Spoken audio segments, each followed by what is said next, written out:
In the lesson 2.8 example, How does speed affect braking distance, we'll calculate and use a quadratic model. How is the braking distance for a motorcycle related to the speed the motorcycle was going when the brake was applied? Statistics teacher Aaron Wagner gathered data to answer this question. The table shows the speed in miles per hour and the distance needed to come to a complete stop when the brake was applied in feet.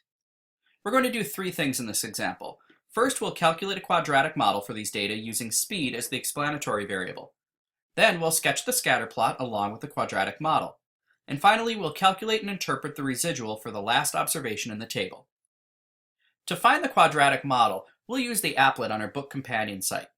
In this case, our explanatory variable is speed in miles per hour, and the response is distance in feet. We can enter the values from the table in order, making sure to keep the same order for both our explanatory and response variables. Under the regression models, we'll avoid calculating the least squares regression line, and instead, we're going to calculate another regression model, in this case, the quadratic. Doing so gives us our equation, so we can answer part A and say using the two quantitative variables applet, the quadratic model is y hat equals 0.043x squared plus 0.33x minus 2.294, where x is the speed in miles per hour. For part B, we can use the applet to sketch the scatter plot along with the quadratic model from the applet. Finally, for C, to find and interpret the residual for the last observation in the table, we'll want to use our quadratic model to predict the braking distance when the speed is 48 miles per hour.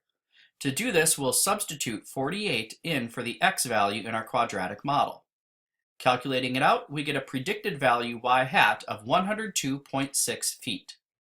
To find the residual, we'll calculate the actual y minus the predicted y for that particular x value.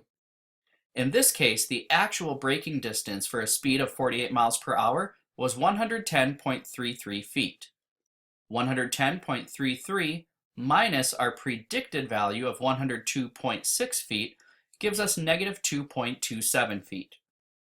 So in this case, the braking distance for that trial was 2.27 feet less than expected based on the quadratic model with x equals speed.